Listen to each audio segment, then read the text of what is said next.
Assalamualaikum warahmatullahi wabarakatuh. Waalaikumsalam warahmatullahi wabarakatuh. Alhamdulillahirrabbilalamin. Puji syukur senantiasa kita panjatkan kehadirat Allah subhanahu wa ta'ala atas segala karunia-Nya kepada kita semua. Salawat dan salam kita sampaikan kepada junjungan kita Nabi besar Muhammad sallallahu alaihi wasallam. Amma ba'du. Pemirsa TVRI di mana saja Anda berada, kita berjumpa kembali dalam acara kesayangan kita, kajian Kitab Kuning Sahih Bukhari. Dan tadi kita sudah dengarkan di sini ada audiens ibu-ibu dari Majelis Taklim Ibu Guru dan Orang Tua Wali Murid SDN 16 Pagi dan juga Majelis Taklim Istiqomah Cengkareng Barat pimpinan Ibu Wasti. Assalamualaikum Ibu. Waalaikumsalam Ustaz. Alhamdulillah, gimana kabarnya, sehat?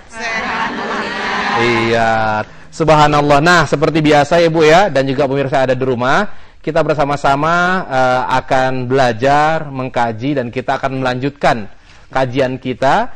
Hari ini kita akan membahas tema mendalami ilmu, masih bersama Dr. Ahmad Lutfi Fatullah MA. Assalamualaikum Kiai. Waalaikumsalam warahmatullahi wabarakatuh. Gimana Kiai kabarnya? Alhamdulillah. Iya, kayaknya Kiai udah siap-siap banget nih ya dengan laptop dan juga dengan kitab kita ini. Babnya masalahnya pendalaman. Kalau kemarin kita ngupas soal orang yang ingin Allah pilih baik, maka akan dikuatkan ilmu agamanya. Nah, sekarang ini babnya adalah kalau belajar ilmu agama atau belajar ilmu yang lain, jangan separuh-separuh. Harus lebih jadi dalam. Total ya. Iya. Subhanallah. Nah, nanti kita tahu bagaimana penjelasan dalil-dalilnya. Dan insya Allah nanti hadis akan dibacakan oleh saudara Ahmad Afifi ya, dan juga di sini ada Ustadz Agus Salim ini. Beliau ini selaku ini ya, apa namanya, bagian dari multimedia dari kajian hadis ya. Subhanallah. Nah, barangkali bisa sedikit diceritakan apa aja sih kegiatan yang dilakukan itu? Ya, kita di pusat kajian hadis itu pertama dibimbing oleh Ustadz Ahmad Lutfullah. Kita mencoba menangkap kira-kira pesan-pesan atau ilmu-ilmu yang apa sih yang ingin disampaikan ke masyarakat umum. Nah, kita tuh mentransfer, menyerap ilmunya, kita coba sajikan ke dalam bentuk multimedia. Sekarang yang sudah ada apa aja nih? Yang sudah ada ini, lihat ke pemirsa ya. Nah, ini yang paling terbaru adalah indeks tematik Al-Quran. Ya. Nah, di CD ini akan menjawab semua permasalahan hidup versi Al-Quran. Jadi semua tema-tema yang ada Al-Quran akan ditampilkan di sini. Kita mau tahu tentang sabar, pahalanya gimana, perintah sabar gimana, ada di sini. Tinggal klik aja. Ya, dan kemudian cara mendapatkannya. Oh ya, untuk mendapatkannya bisa langsung ke website kami ke www.pusatkajianhadis.com. Ya. Di situ ada informasi tentang produknya, informasi cara pembelian dan pemesanan. Insya Allah dimudahkan di sana. Baik, dan ini yang lainnya yang sudah sebelumnya keluar ya. Ada Sahih Bukhari yang sudah beberapa kali keluar, sudah dibahas ya di kajian ini. Dan ini adalah hadis-hadis keutamaan Al-Quran. Jadi produk ini menceritakan tentang hadis-hadis yang menjelaskan keutamaan Al-Quran. Bagaimana sih pahalanya baca Quran gitu. Iya. Fadilah-fadilah surat Yasin itu seperti apa? Semua ada di hadis. Jadi yang jelas kalau ingin tahu lebih jauh silakan tadi ya kita menghubungi di website ya www.pusatkajianhadis.com. Baik. Ya. Ada juga yang versi gratisnya, Mas. Oh, yang versi gratisnya bisa download. Selain buka download bisa dibuka. Jadi orang nggak usah pakai beli juga bisa. Oh, langsung lihat. Langsung lihat. Kalau ingin memiliki silakan. Kalau ingin melihat saja juga silakan. Subhanallah, ini suatu kemudahan bagi kita semua. Betul. Bagi masyarakat ya. Jadi tidak ada paksaan nih bagi yang mau beli, silakan membeli karena juga dananya nanti akan dimanfaatkan juga buat penelitian yang lebih lanjut. Betul sekali. Orang pada nanya indeks hadisnya mana gitu. Nah, ini indeks tematik Al-Qur'annya sudah, indeks tematik hadisnya mana? Insyaallah. Sehingga kan orang kalau mau nanya hadis itu nggak usah pakai nanya Ustaz Agus lagi. Masya Allah. Tinggal ngetik aja Inter udah keluar. Langsung apa yang tentang tematiknya juga ya. Subhanallah. Nah, kita akan tunggu pemirsa. Jadi kalaupun misalkan Anda membeli, ini bukan berarti hanya untuk pemanfaatannya kepada apa ya, yang jelas lebih optimal nih untuk membuat lagi sesuatu yang bermanfaat bagi masyarakat. Nah, Pemirsa, ada suatu cerita yang menarik nih ibu-ibu ya. Ini masih tentang kaitannya dengan pembelajaran. Ada seorang mahasiswa, itu mahasiswa ITB. Nah, dia ini kebetulan tertunggak. Dia membayar SPP-nya. Dia pusing tuh bagaimana caranya karena belum dikirim oleh orang tuanya. Kemudian dia naik motor, ingin ujian, dia buru-buru. Nah, karena sangat buru-buru, akhirnya dia di tengah jalan menabrak ya mobil. Nah, dia tabrak mobil, orangnya keluar yang punya mobil. Nah, alhamdulillah ditabraknya tidak terlalu berat, cuman tetap saja akan ada tanda pengok ya, dalam tanda petik begitu. Nah, kemudian yang punya mobil bilang, "Mas, kenapa kok begini? Mohon maaf Pak, saya terburu-buru." Ya udah, kalau begitu karena Anda terburu-buru, Anda mengapain? Mau kuliah? Dia jelaskan di mana? Ya udah, nanti Anda datang ke kantor saya. Dia bilang, "Pak, mohon maaf Pak, saya jangan disuruh ganti ya. Itu urusan belakangan. Anda datang dulu ke kantor saya." Akhirnya setelah selesai dia ujian, dia datang ke kantor bapak itu kan, dia masih khawatir jangan-jangan dia diminta ganti. Tetapi dia sebagai orang yang bertanggung jawab, dia datang tuh Kiai. Dia datengin bapak yang tadi. Setelah dia datang, dia ngobrol. "Kenapa sih kamu tadi menabrak?" "Ya saya bingung Pak, saya lagi pusing, saya mau ujian, saya belum punya dana untuk bayar SPP." "Oh begitu ya, baik. Kebetulan bapak ini pengusaha. Kalau begitu gini, saya lihat Anda etikatnya baik, Anda adalah orang yang baik. Kalau gitu biarkan SPP Anda saya yang bayar." Masya Allah. Dia bilang, kalau begitu tuh baru pengok sedikit. Bagaimana kalau sampai pengok banyak ya? Jangan dapat beasiswa. Subhanallah. Artinya apa? Allah memberikan sesuatu kepada orang yang betul-betul membutuhkan dan dia selalu dekat dengan Allah. Dan bapak tadi pun berkata, "Ya Allah, ternyata engkau tunjukkan aku untuk bersedekah melalui anak ini yang menabrak mobil saya." Subhanallah. Dua-duanya sama-sama mendapat berkah dari Allah Subhanahu wa taala. Nah, kalau gitu jangan khawatir Bu, kalau misalkan lagi naik motor atau apa nyenggol mobil orang, ya mudah-mudahan dapat rezeki nantinya. Nah, baik, jangan ya. Ya baik, mari sama-sama untuk menunjukkan hati kita mendengarkan pembacaan ayat suci Al-Quran yang akan disampaikan oleh Ustadz Mawardi. Akan membacakan surat Al-Jum'ah ayat 5 sampai dengan ayat 7. Mari sama-sama kita simak.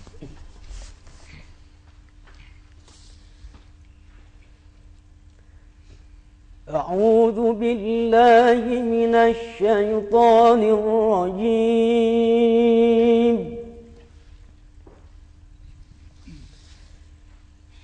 Bismillahirrahmanirrahim.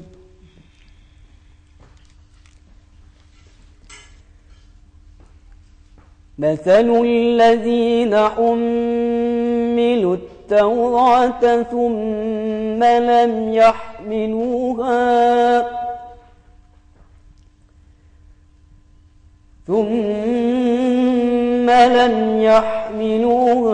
كمثل الحمار يحمل أسفارا بئس مثل القوم الذين كذبوا بآيات الله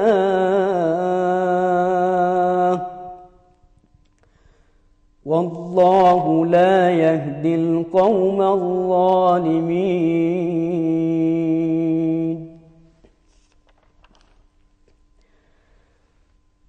قل يا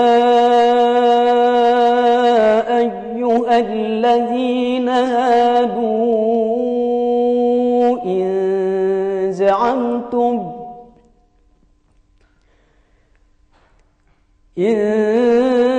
زعمتم أنكم أولياء لله من دون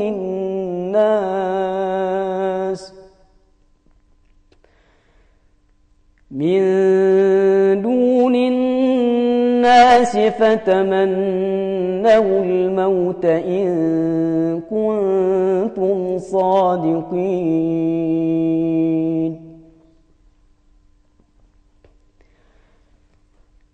ولا يتمنونه أبدا بما قدمت أيديهم والله عليم بالظالمين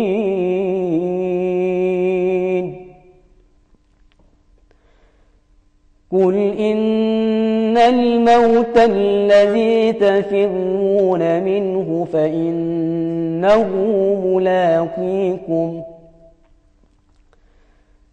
ثم تردون إلى عالم الغيب والشهادة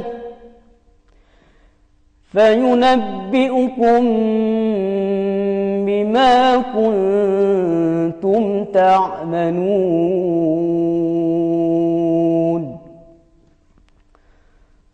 صدق الله العظيم.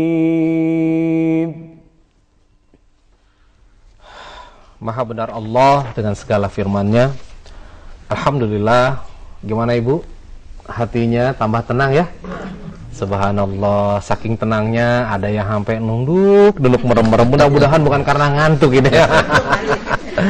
Tapi memang begitu ya, dengan membaca atau mendengarkan pembacaan isi Al-Quran, insya Allah hati kita akan menjadi tenang. Asalkan ya dengan keikhlasan dengerinnya. Kalau nggak ikhlas sih, waduh tetap aja nggak tenang ya Kiai ya. Masya Allah. Nah baiklah pemirsa, untuk memberikan kesempatan kepada Anda, kepada kita semua yang memasuki surganya Allah, salah satunya adalah dengan bersedekah.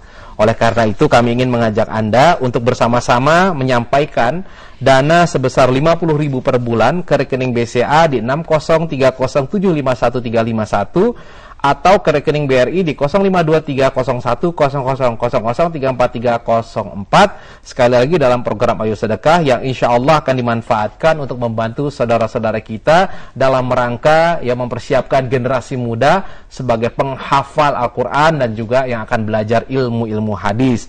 Nah info lebih lanjut bisa di PPPA di 0217333000. Baiklah pemirsa, sebelum kita lanjutkan kajian kita ini, kita akan simak pesan-pesan yang berikut ini. Tetap bersama kami dalam kajian Kitab Kuning Sahih Bukhari.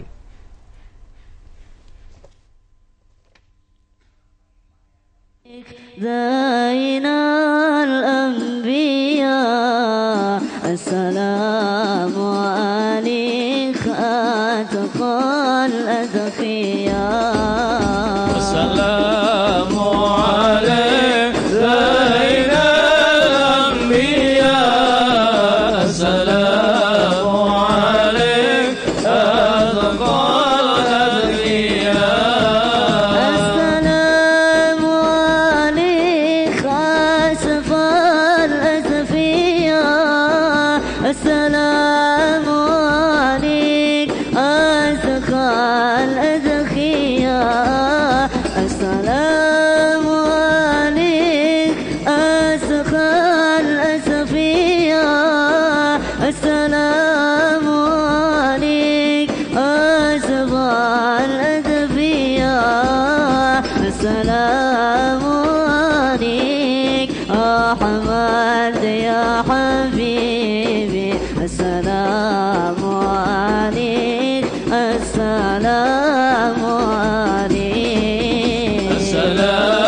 Baik, alhamdulillah pemirsa, Anda masih bersama kami dan saya yakin yang di rumah kelihatannya sudah pada siap nih Kiai dengan laptopnya, ada yang juga mempersiapkan dengan tulisan gitu ya, atau dengan apapun. Ibu-ibu sudah siap semua, Bu? Iya, siap ngapain, Bu? Siap duduk. Siap mendengarkan Ibu ya, insyaallah. Nah, baik, Kiai kalau gitu silahkan kita langsung mulai kajian kita. Bismillahirrahmanirrahim. Alhamdulillah wassalatu wassalamu ala Rasulillah wa ba'du. Para pemirsa TVRI di mana saja berada rahimakumullah. Pagi hari ini kita akan lanjutkan kajian kita mengenai babul fahmi fil ilmi. Kalau kemarin kita sudah baca soal anjuran untuk belajar, dan kalau kita mau ditunjukkan ke jalan yang Allah ridhoi, maka kita harus, apapun profesi kita harus belajar ilmu agama. Nah, sekarang ini babnya, kalau kita belajar itu sampai SD doang atau sampai SMP? Enggak, belajar sampai sejauh-jauhnya, sampai sedalam-dalamnya, sampai sepakar-pakarnya. Nah, dalam bab yang Imam Bukhari katakan di sini, babul fahmi fil ilmi. Bab memahami ilmu lebih dalam lagi. Nah, sebagaimana biasa kita akan bacakan hadisnya oleh Ustaz Afif ya. Nanti yang bagi pemirsa bisa melihatnya langsung di layar kaca. Silakan Ustaz. Bismillahirrahmanirrahim. Qala al-Imam Bukhari radhiyallahu an, babul fahmi fil ilmi.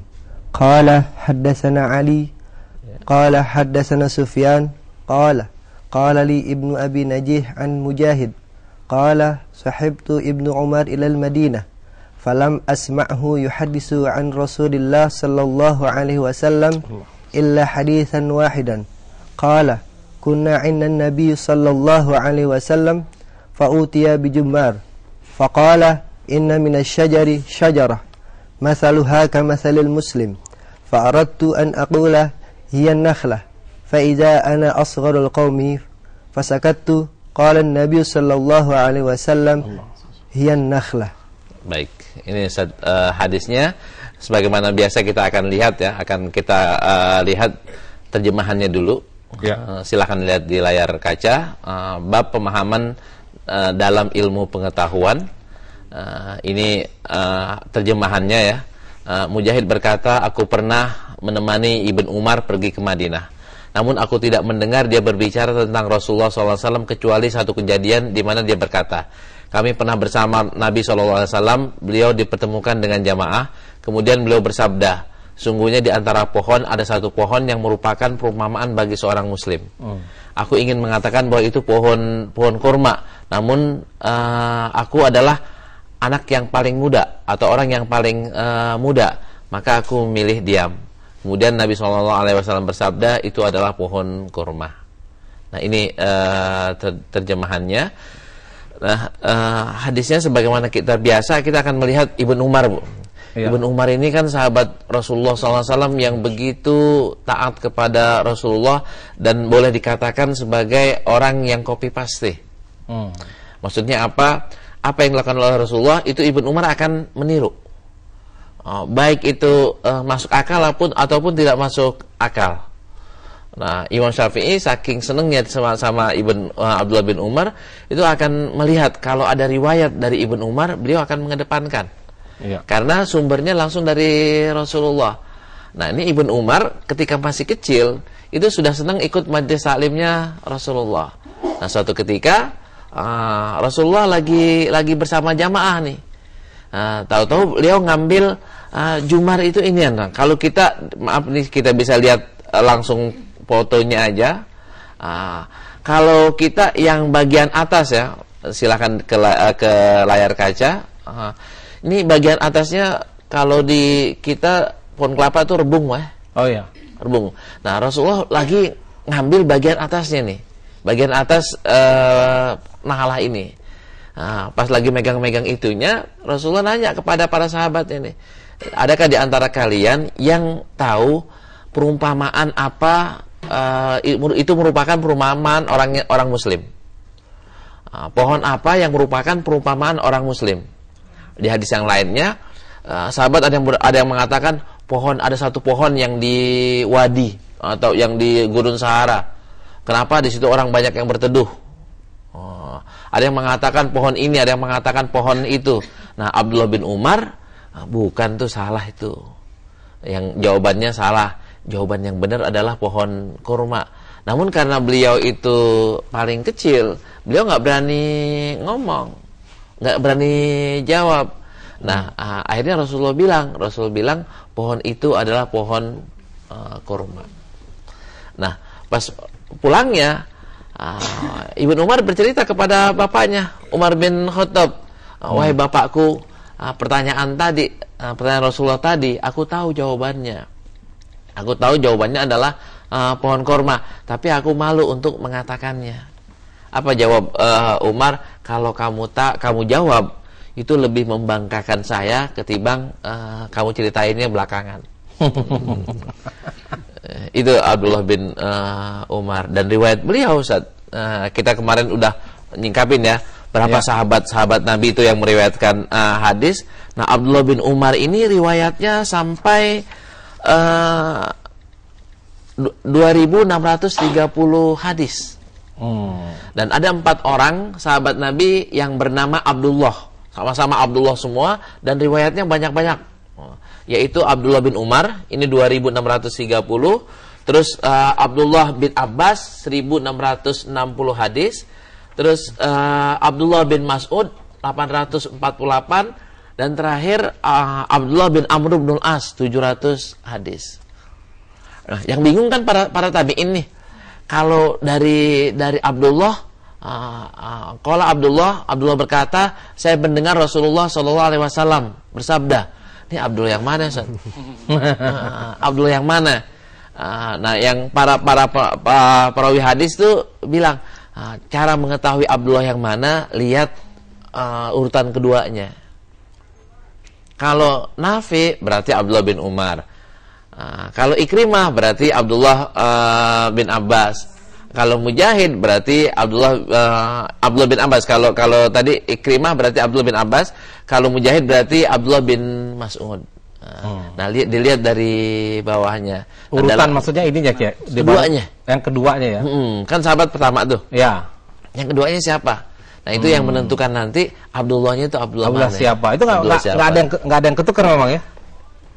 Udah ketahuan, Ustaz.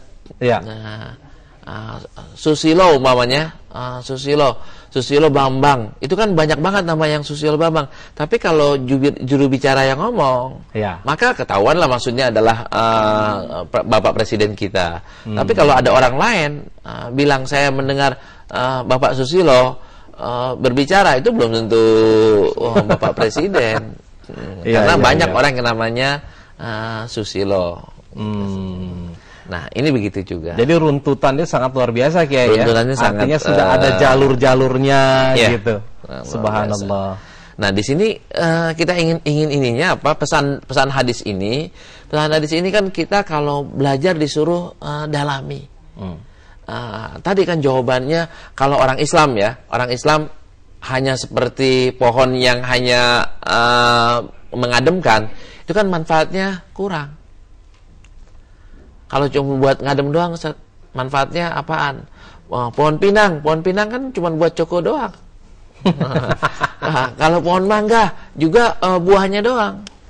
Tapi kalau pohon kurma hampir sama dengan pohon kelapa. Pohon kelapa manfaatnya banyak. Mulai dari rebungnya bermanfaat, kelapanya bermanfaat, batoknya bermanfaat, apa istilahnya itu? Ya, bermanfaat, bijinya bermanfaat, belum jadi juga bermanfaat, batangnya bermanfaat, akarnya juga bermanfaat, daunnya bermanfaat, lidinya bermanfaat, dahannya itu juga bermanfaat. Jadi boleh dikatakan tidak ada satu bagian dari pohon kelapa yang tidak bermanfaat. Begitu juga dengan dengan pohon kurma, tidak ada bagian dari pohon kurma yang tidak bermanfaat. Tarikannya ke kita adalah orang Muslim harus bermanfaat. Bermanfaatnya di mana? Dia sebagai apa? Dia sebagai kepala rumah tangga bermanfaat buat rumah tangganya. Dia sebagai masyarakat bermanfaat buat lingkungannya. Dia sebagai guru bermanfaat buat muridnya. Dia sebagai bos bermanfaat buat anak buahnya. Dia sebagai anak buah bermanfaat buat perusahaannya. Kita sebagai anak bangsa bermanfaat buat bangsa kita. Itu harusnya sikap seorang muslim. Ya, karena memang di sana yang ada pohon korma ya. Pohon korma, ya. Bukan ada pohon kelapa di sana ya. Di Madinah nggak ada pohon kelapa, Ustaz. Iya, makanya dianalogikannya adalah pohon korma. Dan pohon korma juga mirip dengan pohon kelapa yang manfaat semuanya itu bisa nggak akan terbuang ya. Akan terbuang. Nah, ini menarik ya, artinya bahwa setiap orang, kalau pohon korma itu tadi yang semuanya bermanfaat, artinya kan banyak manfaat. Satu pohon bisa menghasilkan banyak manfaat. Nah, kalau kita tarik ke diri kita seperti kayak omongkan, artinya setiap orang itu memiliki fungsi yang bermacam-macam kan? Dan semuanya harus bermanfaat gitu ya. Dia bisa sebagai ayah, bisa sebagai guru, bisa sebagai pimpinan di perusahaan, bisa sebagai apapun gitu. Iya, tapi kita tarik lagi saat ke babnya. Babnya kan al-fahmu fil ilmi. Mendalam ya. Artinya kan ada ayah yang bermanfaatnya cuman ada di rumah doang, Ustaz.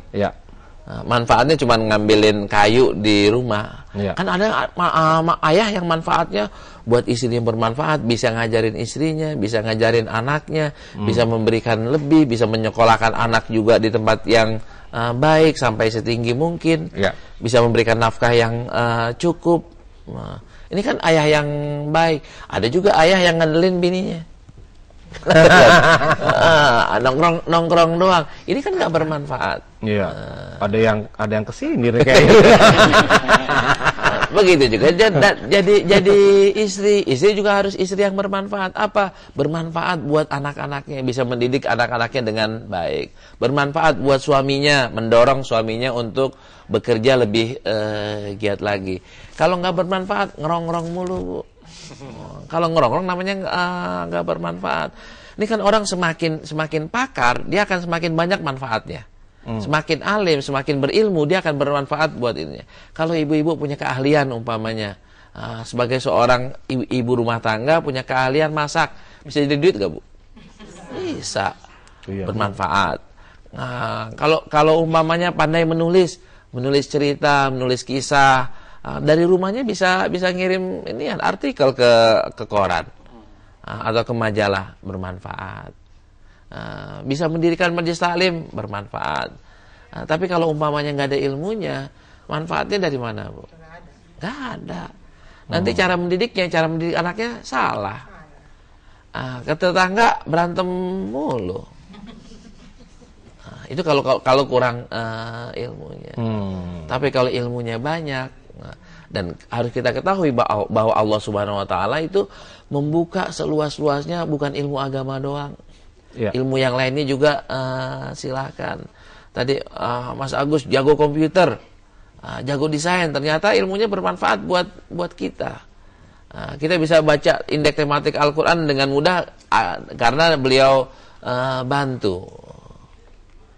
Masya Allah. Kan gitu, Ustaz. Nah, jadi kesimpulannya orang itu ataupun manfaat itu akan bisa dirasakan kalau orang itu memang memahami dan berilmu ya, Kiai. Betul. Dan ilmunya dalam. Kayak tadi, kenapa kok ada sahabat Nabi itu yang jawabnya pohon ini ya, pohon yang di mana di padang pasir gitu. Ada pohon yang manfaatnya kurang. Nah, ini kenapa kok Ibn Umar itu memahaminya seperti itu? Karena beliau melihatnya lebih dalam lagi.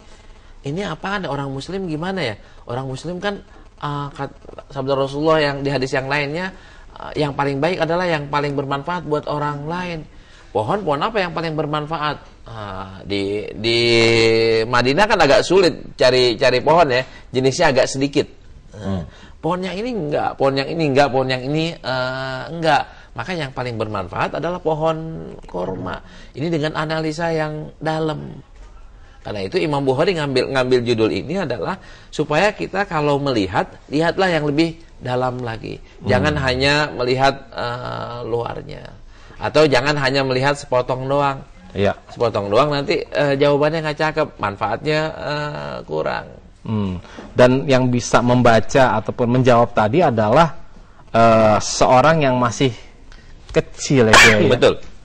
Masih kecil. Iya. Kira-kira waktu dulu umurnya seberapa tuh, Kiai? Ini Ibu kemungkinannya Abdullah bin Umar itu ketika perang Uhud umurnya belum sampai 14 tahun. Karena Rasulullah nggak bolehin. Mau ikut perang Uhud nggak boleh. Iya. Perang Badar nggak boleh, perang Uhud nggak boleh, baru perang Khandaq boleh. Nah, batasannya itu kalau udah 14-15 tahun itu boleh ikut perang. Nah, kemungkinan waktu cerita ini adalah di bawah itu. Tapi di bawah itu artinya apa? Kalau orang yang melihatnya lebih dalam lagi, kemarin kan kita udah bahas kalau mau bicara jangan asal ngablak aja. Bicara harus pakai ilmu. Kalau mau lebih dalam lagi, masih kecil juga bisa. Tapi kenapa kemudian dia tertahan untuk nggak mau bicara gitu loh ya? Ini menghormati. Tapi kan ntar dijawab sama bapaknya di hadis yang lain. Bapaknya Umar bin Khattab radhiyallahu anhu bilang, jangan begitu, kenapa kamu nggak jawab aja? Kalau kamu bisa jawab dan jawaban kamu itu betul, itu lebih menggembirakan saya, kata Umar. Cuman beliau masih kecil. Iya. Yang bangga bapaknya ya? Yang bangga bapaknya. Tapi anaknya punya masih malu untuk menyampaikan. Sifat kayak gitu sebenarnya gimana, Kiai? Artinya boleh ya, menghormati orang boleh. Nanti kan tadi itu kita gabungkan antara sikap Abdullah bin Umar dengan sikapnya Umar. Gabungannya kayak gimana? Biar yang tua dulu jawab. Kalau abis yang tua nggak ada yang mau jawab, baru yang kecil jawab. Jangan diem aja. Itu penggabungan dari dua pendapat tadi. Ya, baik ya. Insya Allah nanti kan kita lanjutkan lagi ya, Ibu-ibu ya. Baik. Nah, nanti silakan Ibu-ibu untuk bertanya, kita beri kesempatan. Nah, kita akan jeda dulu. Tapi sebelumnya saya ingin atau kami ingin menyampaikan, mengingatkan kembali kepada kita semua untuk ya mengikuti program Ayo Sedekah. Bagi Anda yang ingin rutin menyampaikan, silakan menyampaikan dana sebesar 50.000 per bulan melalui rekening BCA di 6030751 351 atau rekening BRI di 05230100003434. Insyaallah akan dimanfaatkan untuk pendidikan saudara-saudara kita, adik-adik kita sebagai penghafal Al-Quran dan juga belajar ilmu hadis. Nah, baik pemirsa, tetap bersama kami karena kita akan kembali setelah pesan-pesan yang berikut ini. Kembali masih dalam program kita, kajian Kitab Kuning Sahih Bukhari. Nurul Mustafa malal akwan Nurul Mustafa Nurul Mustafa malal akwan Allahul Jalal adakal jamal ya samsal kamal ya nur al-ain Nurul Mustafa Nurul Mustafa ya malal akwan malal akwan Nurul Qawwada Malikul Arwah kamu ibiru إلى الحرمين نور المصطفى نور المصطفى يا ملأ الأكوان ملأ الأكوان كفى لا بالعلا العلا لنا بدلا قام قاسين نور المصطفى نور المصطفى يا ملأ الأكوان ملأ الأكوان يا الله يا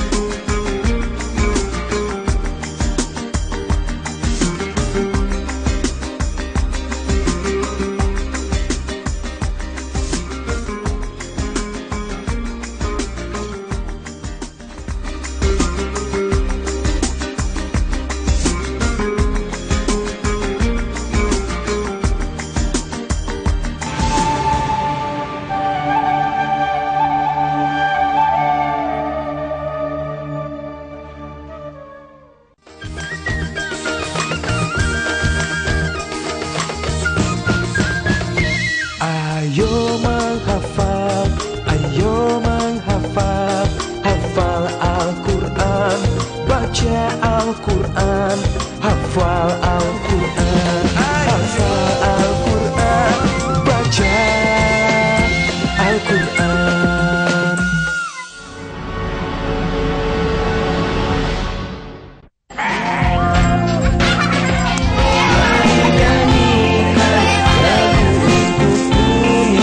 Dengan satu cinta dan pancarkanlah sinar kebersamaan.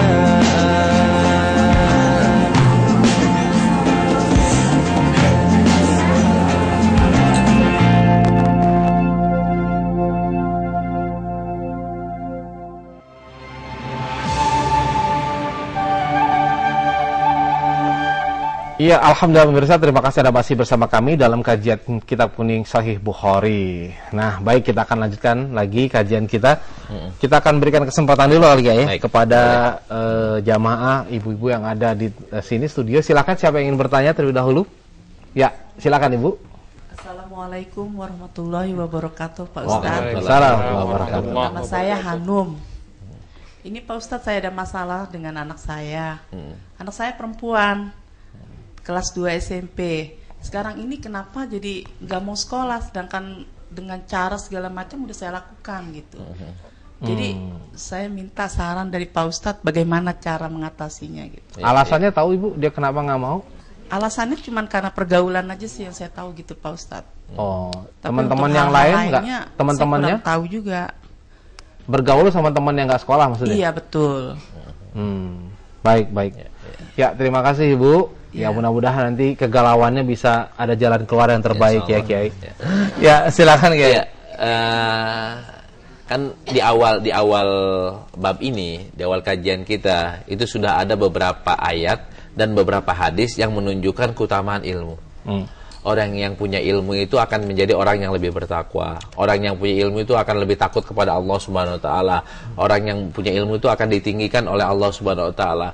Orang yang belajar ya untuk mencapai ilmu itu kan harus belajar. Orang yang belajar keluar untuk belajar itu sama dengan jihad fisabilillah. Jadi banyak banget dorongan untuk menjadi orang yang terbaik. Nah, sekarang ini itu kan cara teori ya. Dan sekarang kita secara praktek nih, Ustaz. Nah, seperti yang pernah kita contohkan di sini. Saya kebetulan anak saya kemarin saya ceramah di Taiwan, Ustaz. Saya ceramah halal bihalal itu di Taiwan sama minggu berikutnya di Hong Kong. Iya. Dan sebelum itu di Ramadan saya ajak saya ceramah di Balai Kota Kantor Gubernur di Jakarta. Saya ajak anak saya itu. Saya ajak anak saya. Nah, anak saya masih SMP.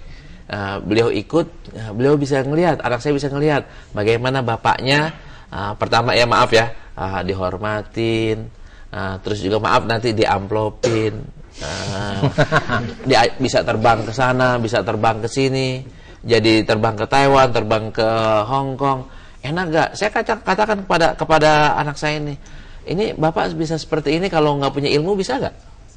Kan nggak bakal mungkin. Ini bisa diundang kemana-mana itu karena punya ilmu. Bisa berbicara di depan orang, depan presiden, depan gubernur, depan menteri karena punya ilmu. Tapi nggak punya ilmu, siapa yang memperbolehkan, Ustaz? Udah kayak begitu, Bu ya. Nah, amplop saya dipotong sama anak saya itu 10%. Dan saya membiarkan ya untuk mendidik, saya biarkan. Berapapun amplop yang saya dapat, kalau dia ikut itu dia dipotong 10%. Nah, ini caranya untuk mendidik. Ternyata dia lihat, wah ternyata bapaknya enak juga ya kayak begini. Nah, dari enaknya itu termotivasi untuk mengikuti langkah bapaknya. Karena itu ya, kan Rasulullah ngajarin tuh umur 10 tahun jangan, kalau nggak sholat harus dipukul. Umur 7 tahun kalau nggak sholat harus diingetin. Kalau di bawah 7 tahun nggak sholat oke lah, tapi sekali-kali kita ajak sholat. Nah prakteknya Bu, anaknya ajak dah kemana. Dia mau ngaji di tempat yang top sama ustadz yang top, ajak aja Bu. Ajak anterin. Kemana nih sama ustadz siapa, di masjid mana, udah anter. Biar dia menikmati dulu. nanti kalau dia sudah menikmati, jalan ke sananya mudah. Ya, nanti permasalahannya anaknya mau kagak diajak ngaji itu, Ustaz. Mau nggak, Bu? Nah, ambil dari sisi yang paling menarik. Kan maaf ya, ada orang lihat gantengnya ustadznya gitu ya. Benar. Ada orang lihat majunya ustadznya, karisma ustadznya. Ada orang yang lihat mobil ustadznya. Ustadznya mobilnya pakai Mercy, wah ini asik nih. Ada yang ustadz gaul ya, itu disenangi oleh remaja. Ya biarin aja. Anak yang seperti ini belajar dulu sama Ustadz Gaul, nanti baru sama Ustadz Lutfi ya, gitu. Yang penting punya daya tarik dulu, senang dulu ya Ustadz ya. Iya. Tadi sekaligus menjawab bahwa sebenarnya profesi Ustadz itu dengan berbagai macam kita ambil hikmahnya. Betul. Supaya masyarakat barangkali yang kena kesini silakan dulu, kena kesini silakan dulu. Setelah itu, nah kayak kajian begini nih yang serius nih, baru harus mendalami. Nanti kalau kita mau ngaji benar-benar, jangan ngaji bumbu-bumbunya doang, jangan ngaji depan-depannya doang, akan tapi ngajinya sedalam-dalamnya. Kenapa kayak gitu? Kita kan semuanya bermasalah ya. Kita semuanya punya masalah. Nah, masalah kita itu bisa diselesaikan nggak sih? Ternyata Al-Quran punya jawabannya, hadis punya jawabannya. Gimana kita untuk membongkar jawaban itu kalau nggak punya ilmu? Nggak bisa, Ustaz. Kita harus punya ilmu. Kan banyak orang ya, abis umpamanya abis melakukan kesalahan, daripada gue malu, mendingan gue bunuh diri aja. Fenomena di Jepang kan ada. Tapi kan kalau orang baca Quran, walladzina idza fa'alu fahisyatan aw zalamu anfusahum dzakarullah.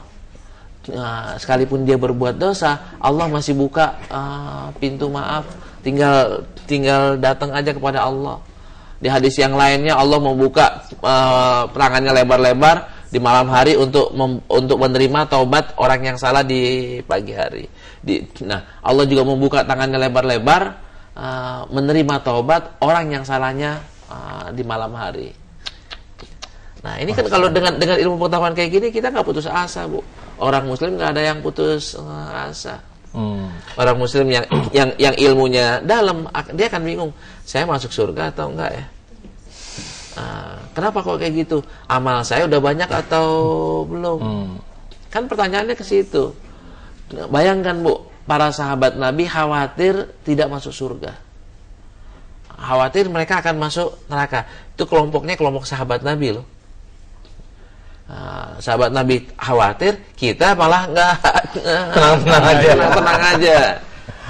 Ini kan karena kebodohan kita nggak tahu lebih dalam.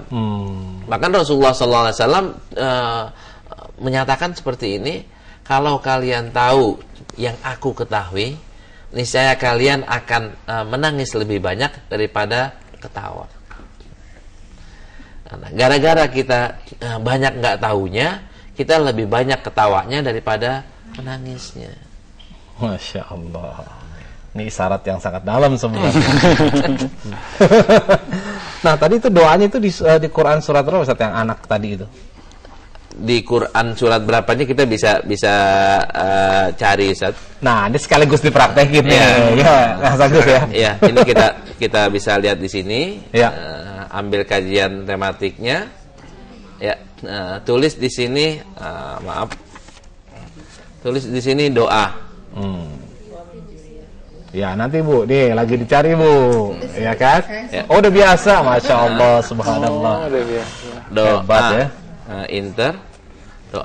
Doa banyak nih doanya, Ustaz. Minta perlindungan, nanti doa kita bisa mencari beberapa temanya. Doa orang mukmin, doa ulama, doa mendoakan ibu bapak, mendoakan anak dan turunan. Ini dia, Bu. Kita klik. Ya, ini ada doa yang lainnya. Walladzina yaquluna rabbana hab lana min azwajina wa dzurriyyatina qurrata a'yun waj'alna lil muttaqina imama. Ini doa yang satunya. Yang satunya lagi harusnya ada lagi, doa lagi, tadi kita lihat lagi doa. Ya, ini sambil juga kita mempelajari ya, sambil kita mencoba nih ya, Ustadz Agus ya, bagaimana mencari membuat tematik ini. Mungkin bisa diceritakan sedikit apa namanya kendala-kendalanya atau gimana sih metodologi yang digunakan ini? Ya, pertama kita coba melihat masyarakat umum ya, banyak yang awam dengan Al-Quran. Ya. Masalahnya pertama Al-Qurannya gede. Ya. Materinya banyak, kedua berbahasa Arab, ya. Jadi nggak tahu lah artinya apa. Nah, kita coba terinspirasi dari Google. Jadi Google itu sekarang banyak ditanya sama orang, ya. Permasalahan apapun orang ke Google. Kita mau coba bikin Google lah, tapi Google-nya Quran gitu. Ya. Jadi orang mau tanya sesuatu, masalah sesuatu, tanyalah ke Quran. Nah, kita fasilitasilah dengan ini. Kita coba buat aplikasi yang coba bisa menjawab masalah-masalah berdasarkan Quran. Iya. Ini doa yang itu belum masuk di program ini, Mas. jadi ada kurangnya. Ya. Yang kita ada di sini bisa lihat di layar kacanya. Ya. Ada doa mendoakan ibu dan bapak. Robbil firli wali walidayya walil mu'minina yauma yaqumul hisab. Di surat Ibrahim ayat 41. Ada Robbil firli wali walidayya waliman dakhala baitiya mu'minan walil mu'mina wal mu'minat wala tazidiz zalimina illa tabara. Di surat An-Nuh ayat 28. Nah, ini menunjukkan, ini pertanyaan bagus sekali. Orang siapapun orang ketika menafsirkan Al-Qur'an atau membuat program-program tentang Al-Qur'an pasti ada kekurangannya. Dan kekurangannya bisa ditambah. Nah, kekurangannya itu menunjukkan bahwa yang sempurna cuman Qur'annya. Yang bikinnya tidak sempurna. Tafsir Buya Hamka pasti ada kekurangannya. Tafsir Pak Quraisyah pasti ada kekurangannya dengan segala kelebihannya. Nah, indeks tematik ini kekurangannya udah jelas kan. Nah, doa tadi itu belum masuk di sini. Insyaallah itu pada edisi tambahan kita akan masukkan. Karena terus berkembang ya Mas. Kita akan stuck sampai di sini kan. Iya. Jadi kita sama Ustadz sudah diskusi bahwa untuk selanjutnya versi 1.1 kita akan coba menggali, menambahkan berbagai macam tema. Ya. Salah satunya tadi yang doa, mungkin dari cerita-cerita kisah dan lain-lain akan terus ditambahkan. Jadi lebih up to date. Ya, baik. Nah, kita kembali lagi Kiai ke tema kita. Nih sekarang gini Kiai, kalau bicara masalah total kan tadi totalitas dalam menuntut ilmu. Ya. Nah, kadang-kala kan anak itu punya keinginan sendiri nih, Kiai. Misalkan ada anak yang mau menjadi ini deh yang suka masak gitu ya. Iya. Terus orang tua bilang, ya Allah ngapain lo masak jauh-jauh, emak lo aja bisa masak begini gitu kan. Iya. Nah sementara anak itu pengen banget, kenapa? Karena dia pengen menjadi koki yang hebat gitu. Iya. Tapi dalam pandangan orang tua, kayaknya kok ngapain sih belajar itu mah bukan pengetahuan tuh, itu bukan ilmu gitu loh, seperti dianggap kayak begitu. Dan mungkin banyak lagi pengalaman-pengalaman lain, akhirnya orang tua mendorong atau mengarahkan atau bahkan memaksakan anaknya untuk belajar sesuai dengan keinginan dari orang tuanya. Nah, ini bagaimana, Kiai? Ya, Islam kan menyuruh orang belajar ya. Belajarnya apa? Ada yang namanya ilmu daruriyat, ada ilmu tahsiniyat atau takmiliyat. Yang daruriyat ini wajib. Apa yang wajib itu? Belajar fikih. Fikihnya fikih sholat, nggak usah yang dalam-dalam dah. Fikih sholat, bagaimana sholat. Terus baca Quran. Fikih yang rukun yang 5 tuh, sholat, puasa, zakat, itu kita harus tahu. Terus cara baca Quran itu harus tahu, itu namanya ilmu daruriyat. Tentang ketuhanan, Allah itu punya sifat apa aja, itu harus kita ketahui. Nah, setelah itu terserah Ustaz. Mau mendalami memasak silakan, mau mendalami ilmu kimia silakan, ilmu kedokteran silakan. Yang penting ilmu daruriyatnya itu sudah dia kuasai. Nah, ilmu daruriyatnya apa? Nah, buat ulama-ulama, kalau kita mau belajar dari ulama-ulama yang berhasil seperti Imam Bukhari, itu kan belum 10 tahun udah hafal Quran. Imam Nawawi belum 10 tahun udah hafal Quran. Imam Syafi'i belum 10 tahun udah hafal Quran. Hafal Quran loh, Bu, bukan hafal surat juz 30. Juz 30 bukan. Akan tapi semua Al-Qur'an 10 tahun loh, Mas. Masya Allah. Nah, sekarang ini udah banyak ya, udah banyak orang-orang yang melangkah seperti itu. Anaknya dihafalin Al-Qur'an. 10 tahun khatam, tinggal lanjutannya doang. Subhanallah. Tapi kalau tadi misalkan ada keinginan orang tua memaksakan anaknya, kira-kira boleh nggak? Silahkan aja. Orang tua yang memaksakan orang anaknya? Tua diperbolehkan untuk memaksakan, karena orang tua kan istilahnya nggak bakal mungkin menjerumuskan anaknya. Dipersilahkan asal yang diperintahkannya itu halal dan baik. Kalau disuruh belajar apa gitu, orang tuanya maling, anaknya diajarin cara mencuri yang terbaik, ya nggak boleh. Lebih mahir daripada bapaknya, ya nggak boleh. Harus yang halal, yang halal dan bermanfaat. Patokannya itu, Mas. Ya, baik. Nah, sekarang kita lihat, Kiai. Sekarang kan dalam zaman sekarang ini segala macamnya ada, teknologi juga sudah semakin canggih gitu ya. Tapi yang menyedihkan adalah ternyata kita sebagai umat Islam ini baru bisa sebagai konsumen kita tanya, Kiai. Salahnya kan di situ. Kalau ngambil tadi hadis yang ini aja dah, hadis yang tadi kita baca, itu harusnya kita nggak jadi konsumen. Kita harusnya jadi penemu. Sebagaimana zaman awal-awal Islam dulu. Kalau kita ngelihat sejarahnya Imam Bukhari di mana, Islam di mana? Ketika Islam masuk ke Bukhara berkembang menjadi kota ilmu pengetahuan. Ketika Islam masuk ke Nisabur berkembang menjadi kota ilmu pengetahuan. Islam masuk ke Baghdad, ke Kufah, ke Basra, berubah itu, Ustaz. Menjadi kota ilmu pengetahuan. Kenapa kayak begitu? Karena didalami ilmu agamanya. Nah, baca hadisnya benar, baca Qur'annya benar. Nah, harusnya kita sekarang ini di Indonesia ini harusnya kita ngelangkah ke situ. Kalau semuanya sadar harus belajar ilmu sebenar-benarnya karena itu perintah Allah dan perintah Rasulnya, udah sebentar lagi kita berubah. Ya. Terus antara belajar Al-Quran dengan ilmu pengetahuan apa kaitannya, Kiai? Al-Quran kan sumber ilmu pengetahuan. Pertama. Yang kedua, Al-Quran jelas-jelasan nyuruh orang pinter. Terus Al-Quran dorong kita untuk memberikan sesuatu kepada umat. Dan Al-Quran jelas-jelasan menggambarkan kita bahwa manusia itu adalah khalifah, punya amanah untuk menghidupkan dunia ini, untuk mengembangkan dunia ini. Nah, Al-Quran udah jelas-jelasan mengatakan seperti itu. Tinggal kita membawa amanah atau memikul amanah ini dengan baik atau tidak. Kalau kita tadi itu memahami Al-Quran, mengamalkan Al-Quran, kita akan jadi orang pintar. Kita nggak mau jadi orang bodoh. Kalau kita paham Al-Quran aja dah, paham hadis, nggak ada hadis satupun atau Quran satupun yang menyuruh umatnya untuk nggak belajar, yang menyuruh umatnya untuk tidak jadi orang pintar. Iya, Masya Allah. Nah, satu lagi, Kiai, ini katanya saya dengar katakan ada hadis atau apalah, kata belajar kamu sampai ke negeri Cina. Nah, itu gimana, Kiai? Iya, hadis itu ada yang bilang palsu, ada yang bilang dhaif. Ada dua pendapat. Yang bilang sahih nggak ada, Ustaz.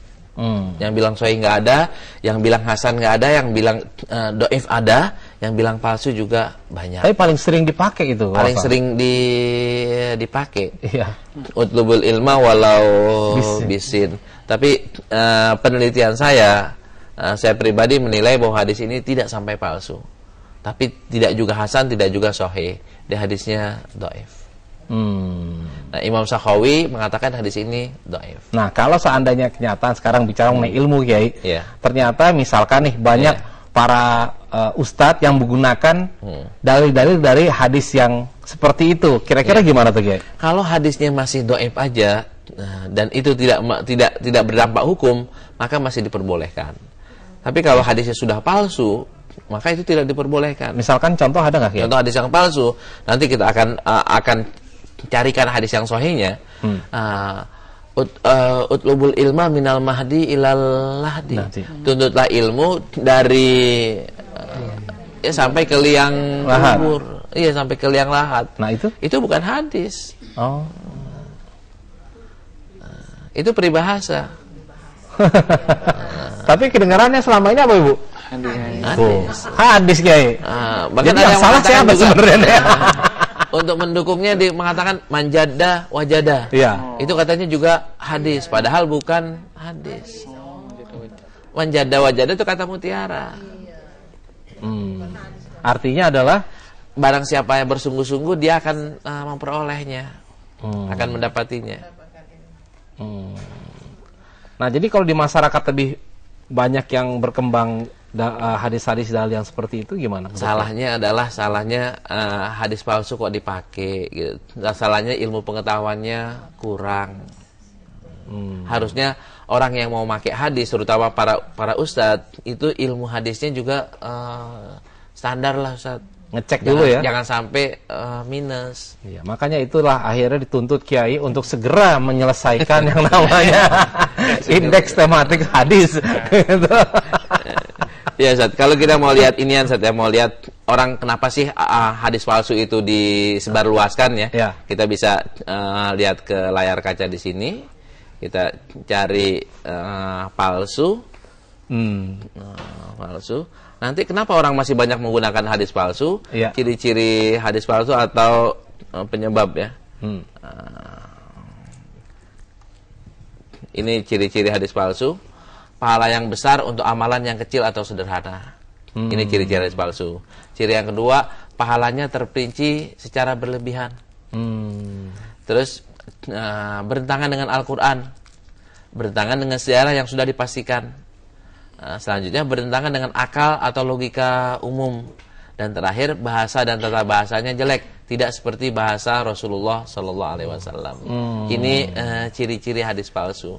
Kalau hadisnya udah kayak begini, maka hadisnya palsu. Manjada wajada, itu bukan bahasa Nabi, Bu.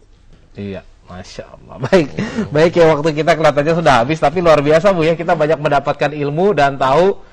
Dan mungkin di lain waktu juga sambil berjalan kita suka menginikan nggak sampai 1 menit. Penyebab pemalsuan hadis kita bisa lihat di layar kacanya. Pertama, fanatik mazhab. Yang kedua, karena unsur politik. Yang ketiga, kepentingan usaha. Yang keempat, fanatik suku bangsa. Yang kelimanya, mencari muka penguasa. Yang kelima, yang terakhirnya baru nih karena musuh Islam. Jadi yang paling banyak bikin hadis palsu itu bukan musuh Islam. Yang paling banyak bikin palsu adalah orang Islam sendiri. Tapi karena fanatik mazhab. Iya. Baik, Kiai, alhamdulillah kita sudah selesai. Walaupun sebenarnya masih banyak sih hal yang ingin digali, dan saya yakin pemirsa juga masih penasaran gitu ya. Insya Allah minggu depan kita masih bisa berjumpa. Kajian minggu depan apa, Kiai? Ini yang tadi itu. Yang tadi kita katakan, kita full dalam mencari ilmu, totalitas dalam mencari ilmu. Tadi pemahaman yang lebih dalam. Ini hadis yang kita akan bahas minggu depan adalah totalitas dalam mencari ilmu, jangan setengah-setengah. Iya, baiklah Kiai. Nah pemirsa, demikian saja perjumpaan kita, dan sekali lagi kepada Anda yang ingin menyampaikan sedekah, ya, kami memberikan kesempatan ataupun kita semua dapat juga memberikan dana ataupun sedekah 50.000 per bulan ke rekening BCA di 6030751351 atau di rekening BRI 05230100003434. Baik, terima kasih atas perhatian Anda. Mohon maaf bila ada hal-hal yang kurang berkenan. Mari sama-sama kita tutup dengan doa penutup majelis. Subhanakallahumma wa bihamdika asyhadu an la ilaha illa anta astaghfiruka wa atubu ilaik. Wabillahi taufiq wal hidayah. Wassalamualaikum warahmatullahi wabarakatuh. Waalaikumsalam. السلام عليك السلام عليك السلام